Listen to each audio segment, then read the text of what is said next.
अजीज़ान गिराम वक़ार, हम सब सुन्नियों का यह अकीदा है कि हम जो मीलाद पाक सल्लल्लाहु ताला अलैहि वसल्लम मनाते हैं, इसमें मौत का जिक्र छेड़ करके हुजूर पाक के इंतकाल की खबर मिला करके सुन्नियों को वरगलाने की कोशिश की जाती है।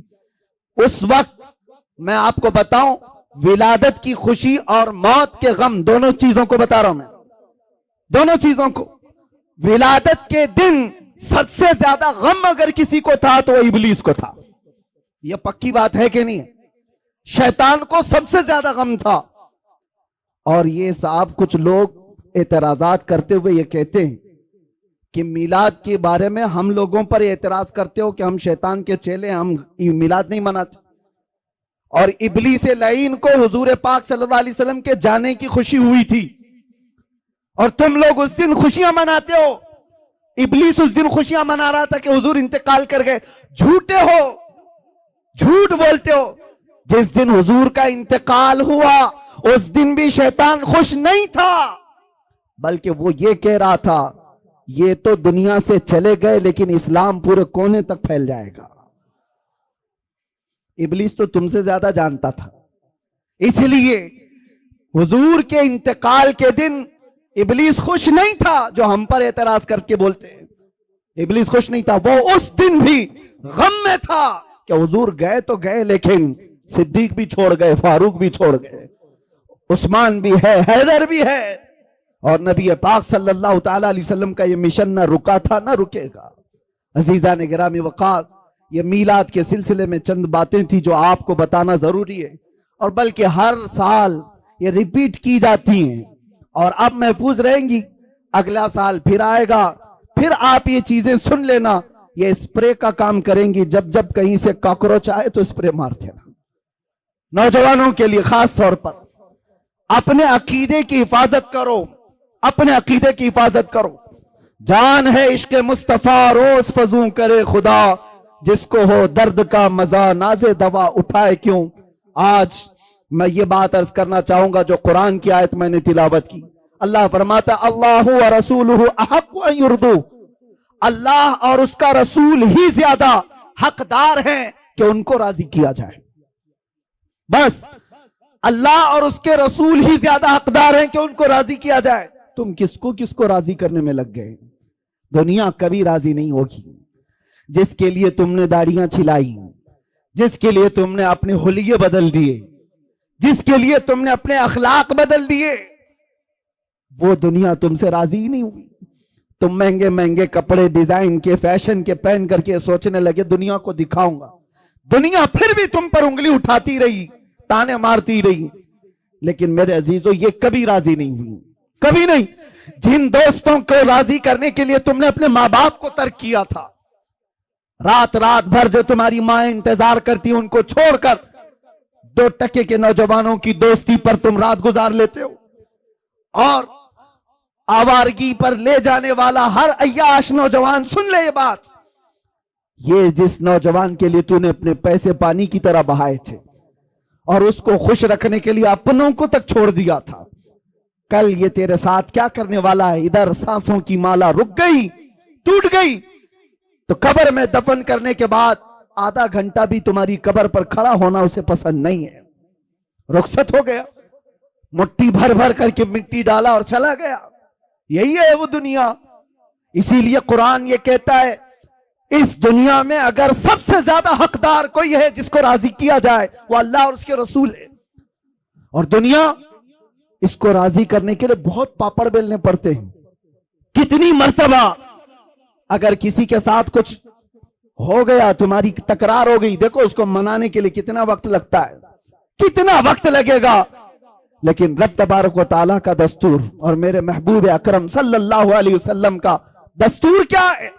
यहां बंदा एक बार आता है, एक सजदा करे, अल्लाह उसे माफ फरमाए, वो एक सजदे में राजी हो जाए।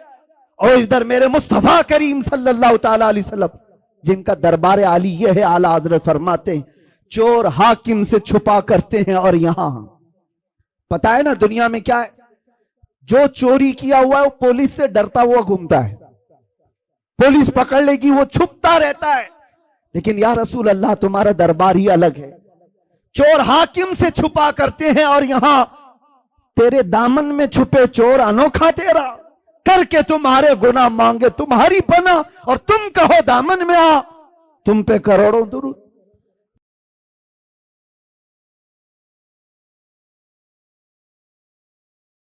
इसलिए मैंने अर्ज की, इसलिए कि जिस रसूल को बंदा रात की तन्हाई में याद करता हो, अगर उस पर मुसीबत आ पड़ी हो मौत के वक्त, ये दोस्त, ये अय्याश, ये आवारे कोई नहीं आते। अगर तुम्हारी कब्र में भी कोई आता है तो आमिना का लाल आता है, नबी मोहतरम सल्लल्लाहु अलैहि वसल्लम की जात आएगी, तो क्यों उनको राजी नहीं करना चाहते? आला हजरत का भी यही पैगाम था, आज ले उनकी पना, आज मदद मांग उनसे, कल न मानेंगे कयामत में अगर मान गया, वहां पर फिर नहीं माना जाएगा। आज आ जाओ, राजी उनको करो, उस नबी पाक को राजी कर लोगे, दुनिया सब तुमसे राजी करा दी जाएगी, लोगों के चेहरे तुम्हारी तरफ फेर दिए जाएंगे। मैं एक अदना सा कुत्ता हूं दरबारे मुस्तफा का, बल्कि उसमें भी शुमार हो जाए तो किस्मत की बात है। सगे तैबा सब मुझे कह करके पुकारे बेदम, यही रखी हो मेरी पहचान मदीने वाले। हमारी इससे ज्यादा की औकात भी नहीं, लेकिन मैं एक बात अर्ज करता हूं, हमने लौ लगाई थी बारगाह मुस्तफा की तरफ, और हमने सारा मौजू, सारा उन्वान समेट करके ये तय किया था कि अब जिंदगी बाकी है तो हुजूर पाक सल्लल्लाहु अलैहि वसल्लम के नामूस की हिफाजत के लिए ही बोलेंगे। यह अर्ज किया, अहद किया था, इसका असर हम देखते हैं। साल नहीं गुजरे, साल 2 साल नहीं गुजरे, लाखों के दिलों को अल्लाह ने इस तरफ फेर करके रख दिया। पता ये चला वो अगर राजी है तो मौला पूरी कायनात को एक तरफ फेर देता है। उनको राजी करो। और चप्पे चप्पे पर इमाम अहमद रजा की बात यूं ही नहीं फैलाई जाती। आला हजरत, ये कभी आला हजरत आए यहां पर, लेकिन अभी मैं कहूं इश्क मोहब्बत, इश्क मोहब्बत एक ही जुमला आई है, एक ही है। किसी भी जगह पर जाओ, आला हजरत ने अपने प्रचारक नहीं पैदा किए थे, एडवर्टाइजमेंट के लिए कोई बहुत ज्यादा सरमाया खर्चा नहीं किया था, ना ही उनके सिपाहियों को दौड़ा रखा था, ना सोशल मीडिया का दौर था। लेकिन जाओ दुनिया के जिस कोने में भी, वो नाम जरूर तुम्हें मिलेगा, आला हजरत। क्यों? इसलिए कि जिंदगी भर जिसको राजी करने की कोशिश करते रहे, तो मेरे मुस्तफा का ये कानून है, जो उनका होता है अल्लाह ताला उसकी मोहब्बत हर एक के दिल में पैदा करता है। और आज आला हजरत को हम यूं नहीं याद करते कि आला हजरत ने हमें फतावा रज़विया दे दिया है, आला हजरत ने हमें ये दे दिया, वो दे दिया है, बल्कि जहां से याद करते हैं तो यूं कहते हैं, डाल दी कल्ब में असमत मुस्तफा। क्यों याद करते हैं? डाल दी कल्ब में असमत मुस्तफा सैयदी आला हजरत पे लाखों सलाम। और हम दुआ ये करते हैं अल्लाह करीम की बारगाह में कि इन सादात का साया अहले कर्नाटक पर हमेशा कायम दायम रहे। इनकी आमद से जो फयूज़ और बरक़ात चलते हैं, साथ ही अकीदे की हिफाजत भी होती है, और एक सिराते मुस्तकीम पर चलने का हौसला आम सुन्नी नौजवान को मिलता है इन्हीं चेहरों से। अल्लाह तबारक व तआला इकबाल बुलंद फरमाए। और आज की महफिल की बड़ी अजीम रौनक थे हुजूर सैयदी व सनदी मुर्शिदी अमीन मिल्लत अदामल्लाहु फयूज़हु, लेकिन हजरत की तबीयत की अलालत की वजह से, नासाज होने की वजह से हजरत तशरीफ नहीं लाए। और इंशाअल्लाह हम उम्मीद करते हैं कि बहुत जल्दी इस इलाके में हजरत को हम देखेंगे इंशाअल्लाह। मीलाद मुबारका का पुरबहार मौसम है, रबीउल अव्वल शरीफ, ये जलसे जुलूस का महीना हम सुन्नियों के दरमियान कहलाता है। और मेरे अजीजों, ये किस्मत की बात है, मीलाद मीलाद मीलाद एक लफ्ज सब जगह मशहूर है। और मीलाद कोई एक नई चीज नहीं, मीलाद तो पैदाइश को कहते हैं, पैदाइश को कहते हैं। लेकिन नबी पाक सल्लल्लाहु ताला अलैहि वसल्लम के साथ मीलाद का लफ्ज हो जाता है तो सिर्फ पैदाइश नहीं, वो ईद मीलाद होती है। पैदाइश की खुशी भी है साथ में, हर एक के लिए नहीं है, नबी पाक सल्लल्लाहु अलैहि वसल्लम की विलादत के साथ। मुझे आप ये बताओ, जो इस मौसम में कीड़े मकोड़े बाहर निकल करके मीलाद पर शिर्क और बिदात के फतवे लगाते रहते हैं, उनसे पूछो होता क्या है मीलाद में? जिक्र रसूल पाक ही तो है। नबी पाक सल्लल्लाहु ताला अलैहि वसल्लम का जिक्र करना, इसके लिए तुम्हारे बाप दादाओं से परमिशन लेने की जरूरत है? अल्लाह करीम जिसके जिक्र को कुरान पाक में यूं फरमाता है, वरफ़अना लका ज़िक्रक, और कुरान पाक आगाज से आखिर तक कुरान है नाते मुस्तफ़ा महबूब के बयान का कैसा अनोखा ढंग है। एक बात याद रखो मेरे अजीजों, अभी मैं देख रहा था कोई पड़ोसी मुल्क का एक मौलवी साहब जो मीलाद मुस्तफ़ा सल्लल्लाहु अलैहि वसल्लम के मुतालिक सवाल किया जा रहा है तो दिल का कोड़ बाहर निकल आता है, नहीं नाजायज है, ये कहीं है नहीं। सामने वाले ने कहा कि सुना है सुन्नी लोग जवाब में कहते हैं कि मक्का में हुजूर पैदा हुए थे तो मक्का वालों ने मीलाद नहीं मनाई, इसलिए कि कुफार और मुशरिकीन थे जब हुजूर वहां पैदा हुए थे। लेकिन जब मदीने तैयबा तशरीफ ले गए थे तो मदीने वालों ने दफ बजा करके हुजूर का इस्तकबाल किया था, हुजूर की आमद का शानदार इस्तकबाल किया था। तो सुन्नी लोग ये कहते हैं कि हम मदीने वालों के नक्शे कदम पर चलते हैं। मौलवी साहब ने कहा, मियाँ ये तो एक ऐसी ही बात है, फैलाई हुई बात है। मैं उन लोगों से कहता हूं कि मदीने तैयबा में हुजूर एक बार आए थे, एक बार इस्तकबाल हुआ, क्या हर साल थोड़ी ना होता है? हुजूर पैदा हुए एक साल तो क्या हर साल थोड़ी ना मनाई जाती है? जबकि उस कमबख्त मौलवी साहब को ये नहीं पता हर साल आजादी के मौके पर खुद भी खड़ा होता है, पूरे मुल्क की आजादी की खुशियों में बच्चों को भी झंडे लेकर खड़ा होता है। हम उनसे पूछते हैं तुम्हारा मुल्क एक बार आजाद हुआ था कि हर साल आजाद होता है? एक ही बार हुआ था, लेकिन उसकी यादगार तो मनाते हो। यहां पर कोई उनको जवाब नहीं है। उसको ये कहते हैं कि नहीं ये तो एक दुनियावी मामलात है, इसको दीन पर कयास ना करो। इनके घर में चोर बेटा पैदा हो, पता ही नहीं इसका मुस्तकबिल क्या होने वाला है, पता ही नहीं है। बड़ा होकर के डाकू बनेगा कि डॉक्टर बनेगा मालूम नहीं, लेकिन बर्थडे हर साल उसका होना चाहिए। केक भी बड़ा लाओ, मिठाइयां भी लाओ, लोगों को दावतें भी दो। सबके घर इससे आजकल बच्चे किसी के नहीं है, हो सकता है किसी के यहाँ थोड़ा किसी के यहाँ ज्यादा, लेकिन मना रहे हैं सब। एक ट्रेंड नहीं है बर्थडे मनाने का। तुम नहीं भी मनाओ तो बच्चे तुम्हारी गर्दन पे चढ़ के पूछते हैं मेरा बर्थडे है, क्यों नहीं मना रहे हो?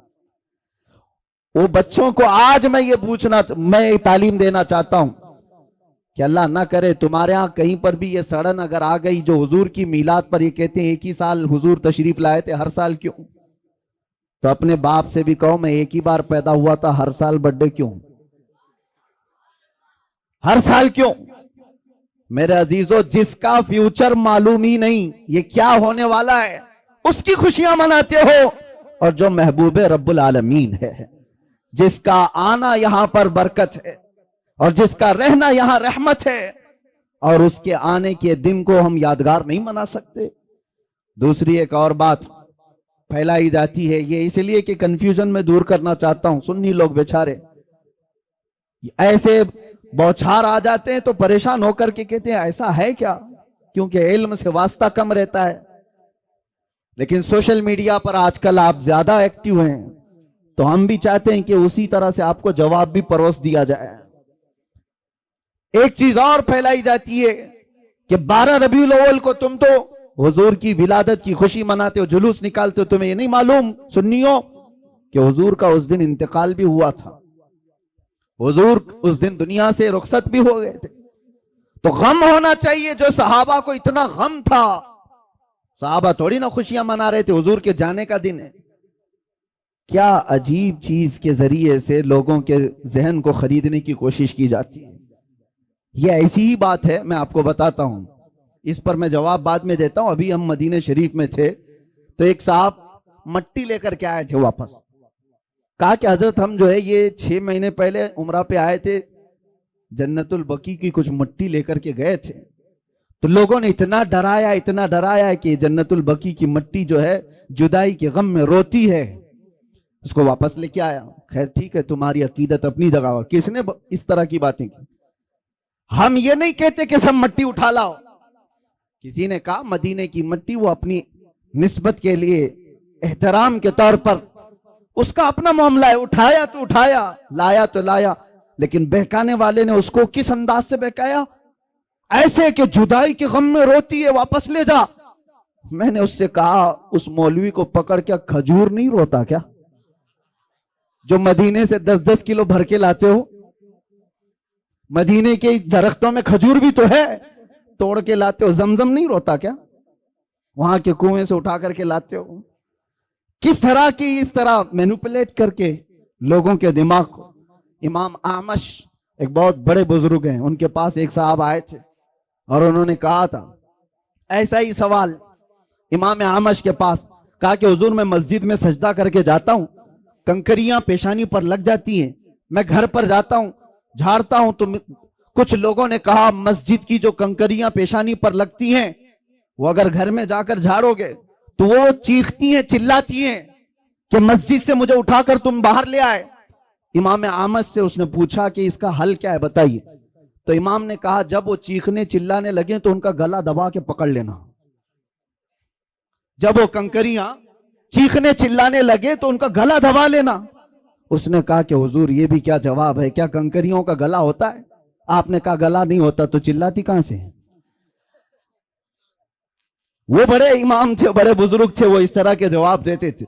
ये जो आज फैलाया गया है, हाँ हुजूर की विलादत भी हुई थी, हुजूर का विसाल भी हुआ था 12 रबीउल अव्वल को, लेकिन फर्क ये है मेरे अजीजों, नबी पाक सल्लल्लाहु ताला अलैहि वसल्लम के जाने के गम के बारे में तुम कहते हो। हम दोनों चीजों को रख करके देखते हैं, तुम्हारे ऊपर हुजूर के जाने का गम गालिब क्यों है? हुजूर पाक सल्लल्लाहु ताला अलैहि वसल्लम की आमद की खुशी क्यों नहीं है? एक कुरान की आयत से मैं बताता हूं। इस उम्मत पर अल्लाह तबारक व तआला वैसे अज़ाबात नाजिल नहीं करता जैसे पिछली उम्मतों पर आते थे। पिछली उम्मतें जब गुनाह करती थी, कुछ बंदर बन गए, कुछ खिंजीर बन गए, किसी पर नोकीले पत्थरों का अजाब आया, रब ताला फरमाता वामतरना अलैहिम हिजारतम मिन सिज्जील मंदूद, हमने उन पर नोकेले पत्थरों की बारिश कर दी। फजअलना आलियहा साफिलहा, ऊपर वाले हिस्से को पलट कर नीचे कर दिया है, और कभी किसी को तेज हवाएं भेजकर खोपड़ियां उड़ गई हैं, लोगों के भेजे कानों से निकल गए। ऐसे तूफान नूह के अजाब आए। क्यों आते थे? उनके कुछ गुनाह थे, उन उम्मतों की कुछ नाफरमानियां होती थी, गुनाहों की वजह से अजाबात आते थे। लेकिन मैं पूछता हूं मेरे अजीजों, क्या वो गुनाह इस उम्मत में नहीं होते? क्या ये उम्मत वो गुनाह नहीं करती? शुएब अलैहिस्सलाम की कौम पर सिर्फ इसलिए अजाब आया था कि वो नाप तोल में कमी करते थे। यहां तो पता नहीं हर चौथा पांचवा दुकानदार वही कर रहा होगा। नाप तोल में कमी एक बहुत बड़ा गुनाह था जिसकी वजह से अल्लाह का अजाब आया, और वो नबी की नाफरमानी भी करते थे। नूह अलैहिस्सलाम की कौम अपने नबी को बशर कहती थी, यहां पर भी है वो अपने नबी को बशर। बशर का मतलब आम आदमी की तरह कहते थे, बशर तो है ही, आम आदमी की तरह समझते। अल्लाह का अजाब आया।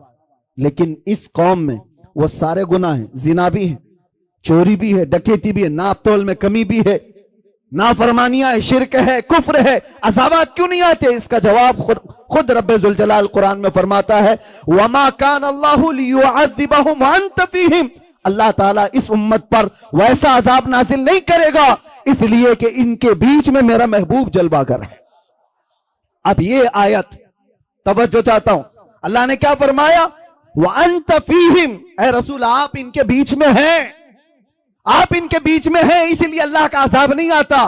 कुरान से पूछो क्या वो 63 साल ही अजाब नहीं आया था या अब तक नहीं आ रहा है? हुजूर जब रुए जमीन पर थे 63 साल जाहिरी जिंदगी, उस वक्त भी अजाबात नहीं आए। 1400 साल गुजर गए, अब भी वो अजाबात नहीं आते, बल्कि कयामत तक वैसे अजाबात नहीं आएंगे। कुरान का मतलब यह है कि महबूब इनके बीच में हो आप, तो इसका मतलब सिर्फ 63 साल नहीं, कयामत तक मेरा महबूब इनके बीच में जलवागर है। तो तुम कहां से ये चीज लेकर के आ गए कि हुजूर पाक सल्लल्लाहु ताला अलैहि वसल्लम के जाने का गम? मेरे अजीजों, हुजूर हमारे दरमियान मौजूद हैं। एक बुजुर्ग की बात मुझे याद आती है, मदीने के बड़े आशिक थे, मदीने से जाना नहीं चाहते थे। हुजूर पाक सल्लल्लाहु ताला अलैहि वसल्लम के दरबार में हाजिरी दी और जब जाने का वक्त आया तो रोने लग गए। कहा क्या आका के दरबार में जो मेहमान आता है उसे वापस भेज दिया जाता है, जिसको जाने की तमन्ना ना हो? रोते रोते सो गए। मेरे आका सल्लल्लाहु अलैहि वसल्लम ख्वाब में तशरीफ लाए उस बुजुर्ग के। कहा कि जिसका अकीदा यह है कि मैं सिर्फ मदीने में रहता हूं तो वो मदीने में ही रह जाए। जिसका यह मानना है नबी पाक सल्लल्लाहु ताला अलैहि वसल्लम को राजी करने वाला, फिर वो दुनिया की परवाह नहीं करता, दुनिया उसे क्या कह रही है क्या नहीं कह रही है। यही तो इकबाल ने कहा, दो आलम से करती है बेगाना दिल को। बात समझो, दो आलम से करती है बेगाना दिल को, अजब चीज है लज्जत आशनाई, अजब चीज है लज्जत आशनाई।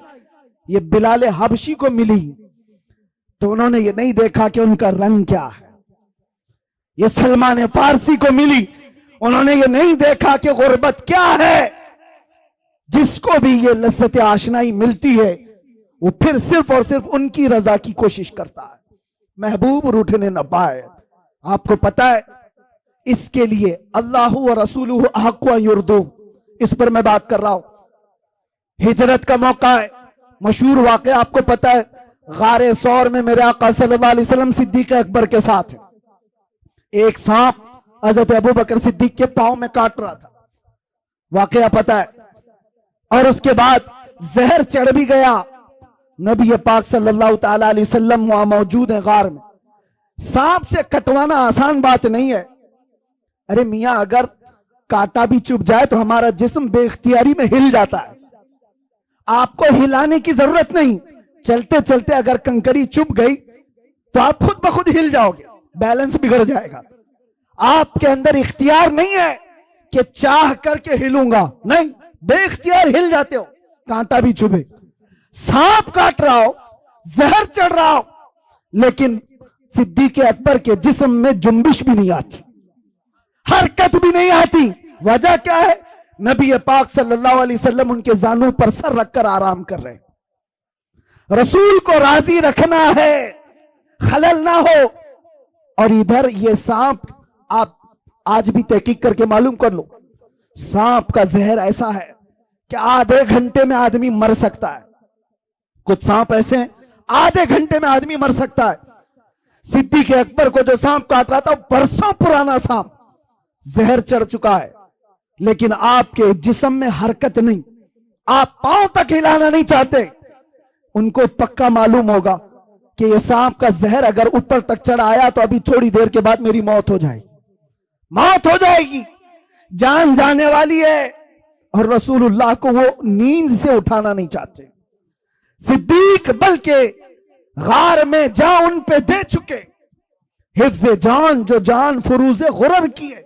आला हजरत कहते, पता है आपको मैं बताता हूं, मुसलमान हो तो सबसे पहला फर्ज क्या है पता है आपको?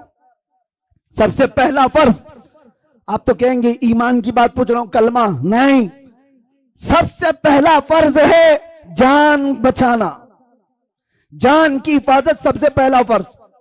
फिर उसके बाद दूसरे फर्ज है नमाज या दीन की हिफाजत, ये दूसरा फर्ज। जो सबसे पहला फर्ज है वो जान बचाना। आला हज़रत फरमाते हिफ्ज़े जान, जान फुरूज़े गुरर की है, सारे फराइज की जान है ये, जान को बचाना। और सिद्दीक अकबर जान ही निछावर कर रहे हैं, किस पर? नबी पाक की नींद पर, उठाया नहीं। लेकिन बारगाह मुस्तफा सल्लल्लाहु अलैहि वसल्लम में जब कभी कोई खड़ा होता है तो उसे पूरा का पूरा लौटा दिया जाता है, ये नहीं है कोई कुछ बाकी रखा जाता। हुजूर बेदार हुए, देखा सिद्दीक अकबर के चेहरे को बदला हुआ, जिस्म के अंदर अजीब सी कैफियत है। मेरे आका ने पूछा क्या हुआ? कहा लदगतिल हय्यतु या रसूल अल्लाह, अल्लाह के रसूल सांप काट रहा है।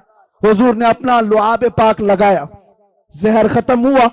वाकया पता है, हजरत अबू बकर कहते हैं जिंदगी भर मुझे फिर ये पता ही नहीं चलता था इस पांव में सांप काटा था कि उस पांव में काटा था।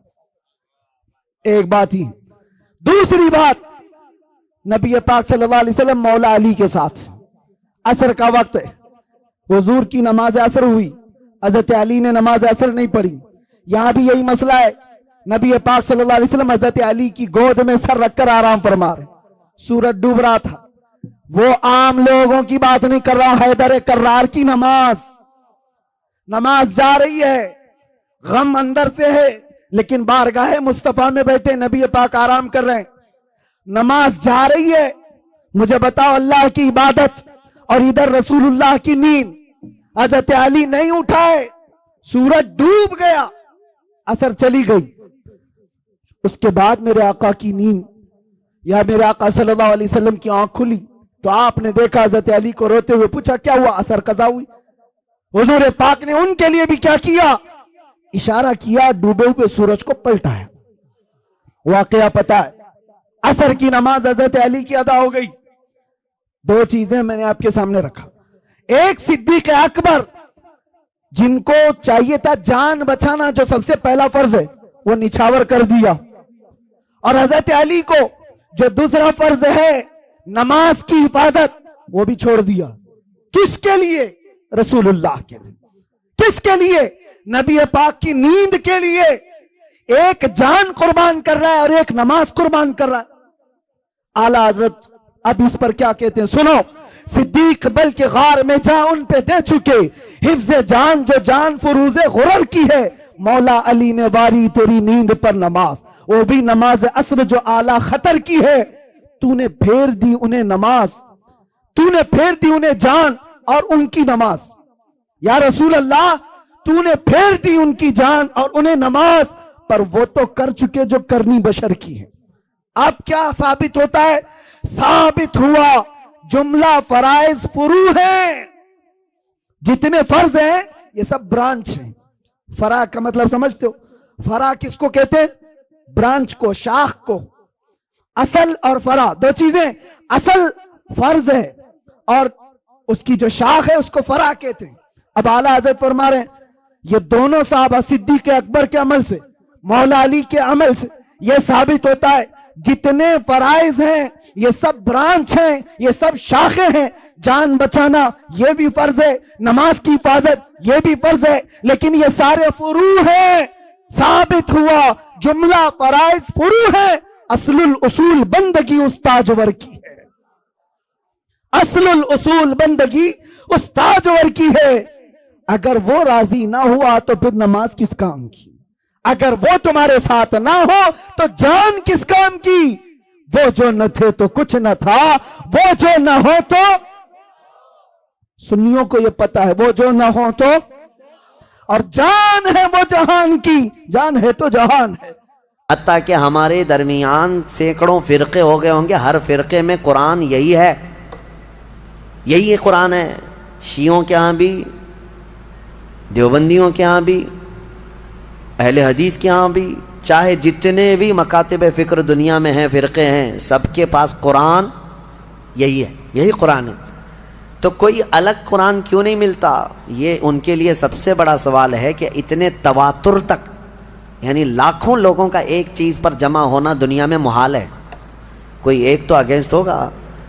अब मसला यही है ना कि कुरान के ख़िलाफ़ ये इसलिए जहर उगलते रहते हैं कि कुबड़ा ये चाहता है कि पूरी दुनिया कुबड़ी हो जाए। वो ये नहीं चाहता कि मेरी पीठ सही हो जाए, वो ये चाहता है कि दुनिया में सब वैसे ही दिखते रहें जैसे मैं कुबड़ा हूँ। हाँ, ख़ुद के घरों की किताबों का हाल तो ये है कि बेचारे यहाँ एक अलग पब्लिश होती है, वहाँ एक अलग पब्लिश होती है, सबके रिवायतें बदली हुई हैं, इसका मज़मून अलग है, उसका मज़मून अलग है। बाइबल पता नहीं मार्केट में कितनी मिलती है, अलग अलग है। वेदों में तब्दीलियाँ हैं, पुराण में तब्दीलियाँ हैं, शरह लिखने वालों में अलग अलग बातें हैं। तो जाहिर सी बात है दुनिया में दूसरी किताबों को इन्होंने देखा तो सोचते हैं कुरान भी ऐसा ही है। मैं ये कहता हूँ तर्जुमे हज़ार हो सकते हैं, तफसीरें हज़ार हो सकती हैं, लेकिन कुरान का वो नफ्स मज़मून एक ही रहेगा, क़यामत तक एक ही रहने वाला है। और यही अल्लाह का वादा है, हमने ही कुरान को उतारा है और हम ही इसकी हिफाजत करते हैं। हाँ, और दूसरी आयत जो मैं कह रहा हूँ, दो आयतें हमने पढ़ी है। दूसरी आयत है वनज़्ज़लना अलैकल क़ुरआन तिबयानन लिकुल्लि शै। अल्लाह फरमाते हैं हमने कुरान में हर चीज़ का वाज़ेह बयान कर दिया है, वाज़ेह बयान कर दिया। मैं तकरीबन आज से 10 साल पहले की बात होगी, तो 2012 वगैरह में एक साहब वो पूछने लगे, वो बड़े मॉडर्न ख़यालात के हैं, तो उन्होंने कहा आप कह रहे हैं कुरान में हर चीज़ का वाज़े बयान है, तो क्या पेट्रोल का भी जिक्र है कुरान में? और पता नहीं पेट्रोल ही शायद उसको ज़्यादा अच्छा लगता हो या पेट्रोल पीता हो। मैंने कहा पेट्रोल क्या, अल्लाह ने फरमाया हर चीज़ का वाज़े बयान है, हर चीज़ का वाज़े बयान है। हमने उनसे पूछा तुम्हें पता है समंदर में मोतियाँ हैं? पता है ना, समंदर में ही होती है ना मोतियाँ। कहा हाँ है। कहा जाओ डूब के लेके आओ। कहा हमारा काम नहीं है। कहा किसका है? वो जौहरी का काम है जो गोता लगाता है। कहा यही कुरान में हर चीज़ का बयान है, उसमें गोता लगाने का काम इमामों का है जो मुज्तहिदीन हैं, अइम्मा मुज्तहिदीन हैं, उलमाए सालिहीन हैं। जिसका जैसा इल्म होगा वो गोता लगाता है और कुरान से निकालता है। अरे सैयदना अब्दुल्ला इब्ने अब्बास सैयदुल मुफस्सिरीन सहाबी हैं, हुजूर से सबसे ज़्यादा कुरान की तफसीर सीखने वाले। वो कहते हैं कुरान के इल्म के बारे में, अगर मेरे ऊँट के गले की रस्सी भी गुम हो जाए तो मैं कुरान से ढूंढ लूँगा। हाँ, कुरान से ढूंढ लूँगा। तो ये हर चीज़ का वाज़े बयान है, लेकिन ये अपने अपने ज़र्फ़ की बात है, अपने अपने इल्म की बात है। हमें पता है समंदर में बहुत सारे ख़जाने हैं, लेकिन हर एक का काम नहीं है कि समंदर में जाके मोतियाँ ले आए। हाँ, कुछ लोग कोशिश कर भी लेंगे तो सीपियाँ ला सकते हैं, सीप ले लेंगे, मोतियाँ लाना और वो सब जानकार लोगों का, माहिरीन का काम होता है। इसी तरह मेरे अजीज़ों कुरान अज़ीम में हर चीज़ का वाज़े बयान है। इसका मतलब अब ये भी नहीं एक फ़िरक़ा निकला है अहले कुरान। अभी एक फ़िरक़ा है, इंटरनेट पर कितने फ़िरक़े आएंगे पता नहीं। अभी 72 तो बहुत पहले ही हो गए जो जहन्नम में जाने वाले थे, अभी आ ही रहे हैं, उनकी शाखें पे शाखें हो रही है। अहले कुरान और अल्लाह की पनाह ये अक्सर जो है ना पाकिस्तान से निकलते हैं। एक इसी तरह का फ़िरक़ा जिसमें वो ये कहते हैं किसी भी हदीस की ज़रूरत नहीं, किसी भी चीज़ की ज़रूरत नहीं, हमारे लिए कुरान काफ़ी है। कुरान में अल्लाह ने फरमाया ना हर चीज़ का वाज़े बयान किया, तो इस आयत की वजह से अब किसी दूसरी चीज़ की ज़रूरत नहीं, बस कुरान ही काफ़ी है, कुरान ही काफ़ी। वो दुनिया को ऐसा गुमराह करता है आदमी, हाँ बात करने नहीं देता उलमा को, लेकिन वो लोगों पर अपने लच्छेदार बातों से हावी होने की कोशिश करता है। हर चीज़ का बयान कुरान में, हर चीज़ का बयान कुरान में। काफ़ी साल पहले हमारे उस्ताद गिरामी हुज़ूर मुहद्दिस कबीर रहमतुल्लाह अदामल्लाहु इक़बालहु आपने फरमाया था कि आपका एक अहले कुरान से किसी से मुबाहिसा हो रहा था, हर चीज़ का बयान कुरान में, हमारे लिए कुरान काफ़ी है। तो हज़रत ने उससे कहा कि तो ठीक है, कुत्ता खाना कहाँ है, क्या है बताइए, हलाल है क्या हराम है?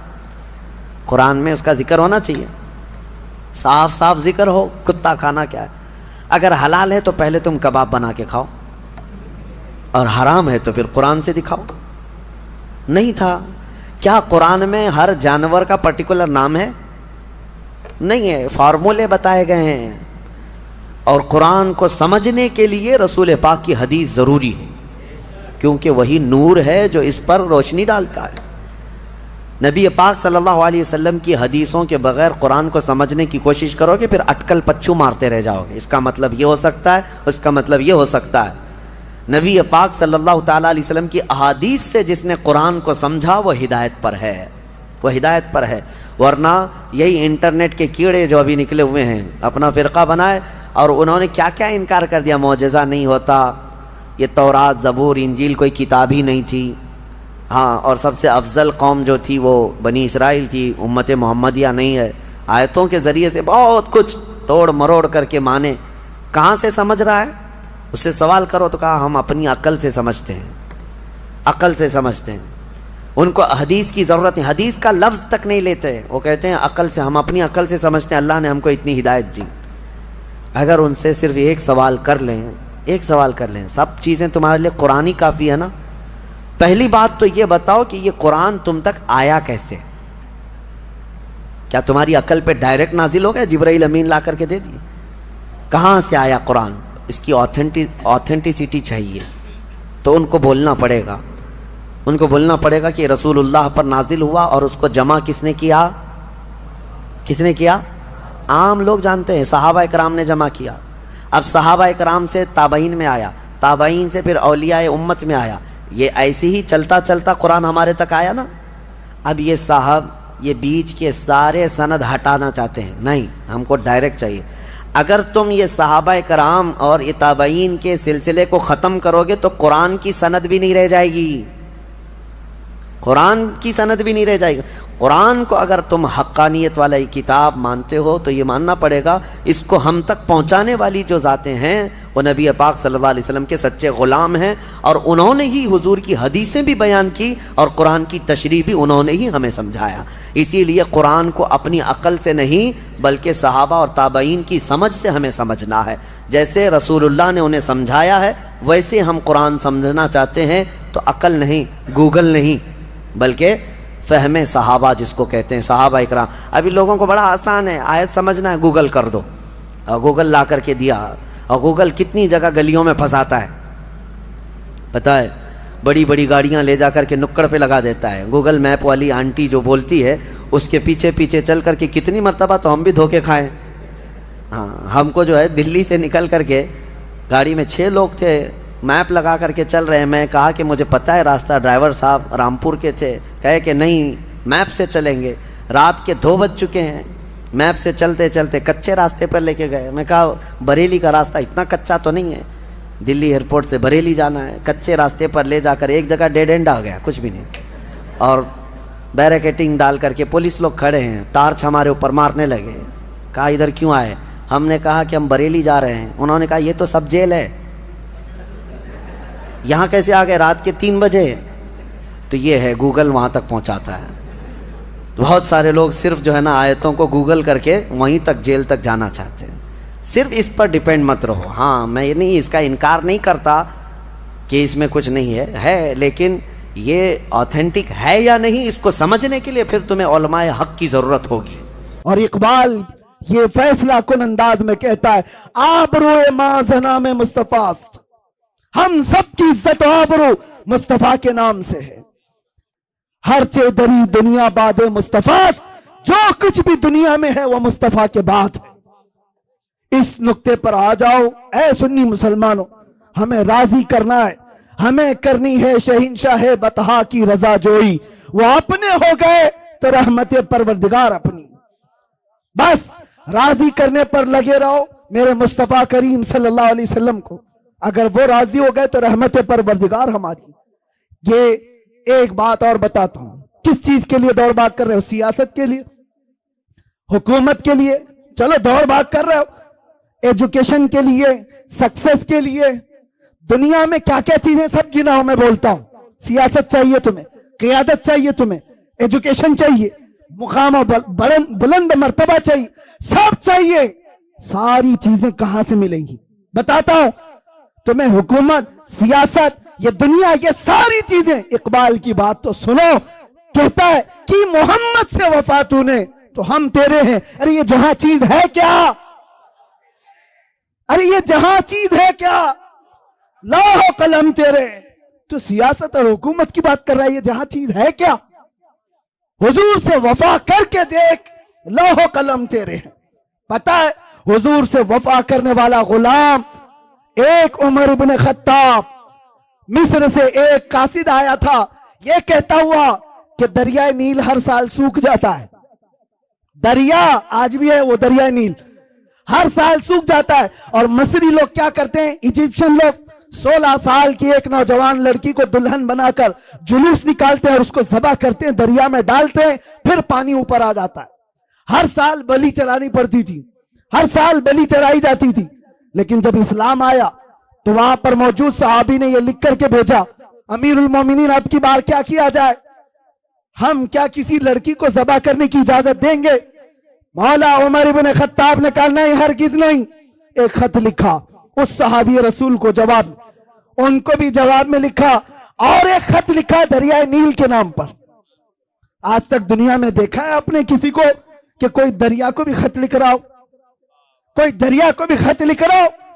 दरिया के नाम पर लिखते हैं उमर इब्न खत्ताब, ऐ दरिया नील, उमर इब्न खत्ताब रसूलुल्लाह का गुलाम तुझसे कहता है, अगर तू अपनी मर्जी से चलता है तो हमें तेरी कोई हाजत नहीं, और अगर अल्लाह के हुक्म से चलता है तो उमर का हुक्म है कि अभी चल पड़ा।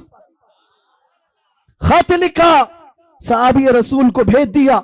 एक खत उनके नाम था, एक खत दरिया नील के नाम पर था और हजरत उमर का हुक्म था जो मेरा खत दरिया नील के नाम पर है वो दरिया में डाल दो। अल्लाह अकबर। मेरे अजीजों, सिर्फ वाकयात नहीं है, सुनो। जब ये खत पहुंचा, गवर्नर मिस्र ने अपना खत अपने पास रखा, दरिया का खत ले जाकर दरिया नील में डाला जो सूख गया था। तारीख निगार बताते हैं खत जैसे ही पड़ा 16 गज पानी ऊपर मौजे मारता हुआ आ गया था। किसकी हुक्मरानी है, किसकी हुक्मरानी है? नबी का जो हो गया हर चीज उसके कदमों के नीचे ला दी जाती है। इसी को कहा है इकबाल ने कि टल न सकते थे जंग में अगर अड़ जाते थे, पांव शेरों के भी मैदान से उखड़ जाते थे, हक से सरकश हुआ कोई तो बिगड़ जाते थे, अरे तेग क्या चीज हम तोप से भी लड़ जाते थे। आ गया इन लड़ाई में गर वक्त नमाज, किबला रूहों के जमीन बोस हुई कौम हिजाज। और उसी में इकबाल कहता है दश्त तो दश्त है दरिया भी न छोड़े हमने, बहरे जुल्मात में दौड़ा दिए घोड़े हमने। नबी पाक सल्लल्लाहु अलैहि वसल्लम का जो गुलाम होता है उनसे जो वफा किया है अल्लाह ताला सारी कायनात उसको मुसख्खर करके दे देता है। वो तो सिर्फ दरिया की एक मिसाल मैंने दी, दरिया की एक मिसाल दी। सहाबा कराम के ऐसे ऐसे वाकयात हैं। हजरत सफीना एक जंगल में रास्ता भटक गए थे, मदीने के करीब एक जंगल में रास्ता भटक गए। कहते मैं रास्ता नहीं पा रहा था, अचानक एक दरिंदा आ गया, शेर मुंह फाड़े हुए मेरे सामने आ गया। साहबी रसूल है, सुना तवज्जो से। और शेर को देखकर किसकी हैबत नहीं होती, सब कपकपी आ जाती। हजरत सफीना कहते हैं जैसे ही वो शेर करीब आया मैं क्या करता, मेरे पास ना हथियार ना भाला ना नेजा कुछ नहीं। जब वो मुंह फाड़ कर मेरे पास आया मैंने चीख करके इतना कहा या अबल हारिस अना मौला रसूलुल्लाह, ऐ फाड़ खाने वाले दरिंदे मैं रसूलुल्लाह का गुलाम हूं। हजरत सफीना कहते हैं वो शेर सर झुकाकर मेरे तलवे चाटने लगा और दुम हिलाता हिलाता रास्ता दिखाता दिखाता मुझे मदीने तक छोड़कर गया। उनके जो हो जाओ कायनात उसकी तरफ है। इसीलिए कुरान क्या कहता है, अल्लाह व रसूलुहु अहक्कु अन युर्दू, अल्लाह और उसके रसूल इस बात के ज्यादा हकदार हैं उन्हें राजी किया जाए। ये जितनों को राजी करने के लिए तुम पापड़ बेलते रहते हो, झंडे लगाकर अपने गलों में पट्टे डालकर इसके उसके नारे लगा लगा कर, होता क्या है सियासी लोग तुम्हें लॉलीपॉप तो दे सकते हैं बाकी कुछ नहीं। और क्या है इनके पास, इधर से धक्का मारा उधर पहुंचा, उधर से धक्का मारा इधर पहुंचा, और इनके खुद के 5 साल के ठिकाने नहीं। जिनके 5 साल के ठिकाने नहीं उनसे तुम अपनी आबरूएं वाबस्ता की हो, अपनी उम्मीदें वाबस्ता की हो। और जो सुल्तान और बादशाह क़यामत तक का है उसके दरबार की तरफ हाथ क्यों नहीं उठाती, उसके दरबार की तरफ उठाओ। इसीलिए मारहरा का अजीम कलंदर अपने दौर में हुजूर सैयदुल उलमा जब वो दौरे करते थे, उनका भी एक वक्त था जब हुकूमत भी कांप रही थी उनकी जुबान से निकलने वाले अल्फाज और हजारों के मजमे में उनका असर देखकर। और उस जमाने में हुकूमत एक डिक्टेटरशिप की तरह थी। लेडी प्राइम मिनिस्टर, उनकी तरफ से सुना गया कि कहा गया मियां सैयद मियां आप राज्यसभा की कुर्सी ले लीजिए, आप भी पार्लियामेंट के मेंबर बन जाइए। तो आप सैयद मियां रहमतुल्लाह अलैह ने फरमाया था जिसके पास आयतल कुर्सी हो उसे तेरी कुर्सी की जरूरत नहीं।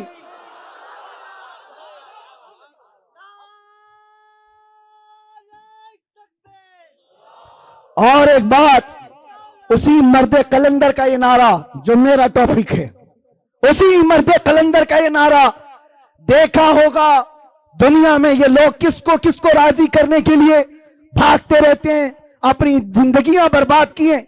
40-40 साल जिन्होंने नौकरी की आज उनकी हालत क्या है, जेलों में बंद पड़े हुए हैं, उनको पूछने वाला कोई नहीं। और झंडे उठाकर घूमते थे और आज जेलों में बंद पड़ो। मैं नहीं कहता कि जेल में किसी कसूर की वजह से गए हो कि नहीं गए हो, लेकिन काश मुस्तफा के नाम पर गए होते तो दुनिया का हर चप्पा तुम्हारे लिए दुआ कर रहा होता। तुम तो किसी पार्टी की नौकरी करके गए, किसी पार्टी की नौकरी करते गए। अपनी जिंदगी के बेश बहा वक्त किसी की धोती उठाने में, किसी की साड़ी उठाने में। इनका हाल यही है। इनके साथ बैठा, इनको राजी किया, उनके साथ बैठा, उनको राजी किया। इलेक्शन में इसकी सीट ज्यादा आ गई, दर बदल लिया। ये सब करने वालों के अंजाम क्या होते। इसीलिए सैयद मियां का ये नारा सुनो। ये सारे हालात देखकर मारे राम मुतहरा के मर्द कलंदर का ये नारा था, किसी की जय विजय क्यों पुकारें, क्या गरज हमको, हमें काफी है सैयद अपना नारा या रसूल अल्लाह।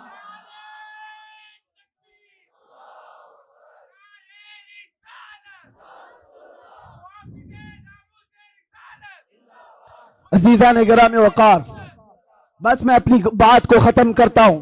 अल्लाह और उसके रसूल को राजी करने की फिक्र में रहो, बाकी किसी को राजी करने की जरूरत नहीं। कोई राजी नहीं होगा, ये बात पक्की है, ये बात पक्की है। हमसे भी कहा जा रहा था, हमसे भी कहा गया था, जब लास्ट दिन थे हमारे बाहर आने से पहले, ऑफर बहुत सारे आए हैं, लेकिन मैं इजहार नहीं करना चाहता।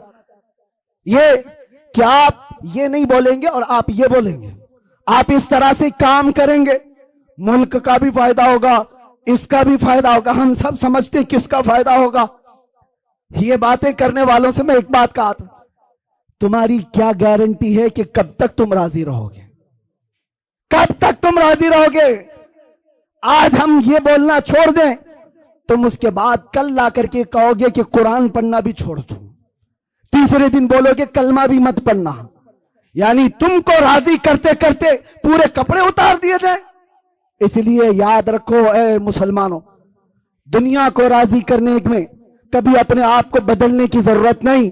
अल्लाह और उसके रसूल को राजी करने में अपना वक्त लगाओ, और अल्लाह ताला ऐसा मुकाम बनाता है, ऐसा मुकाम बनाता है कि तुम मर के भी चले जाओगे, नाम अल्लाह मिटने नहीं देता, नाम मिटने नहीं देता।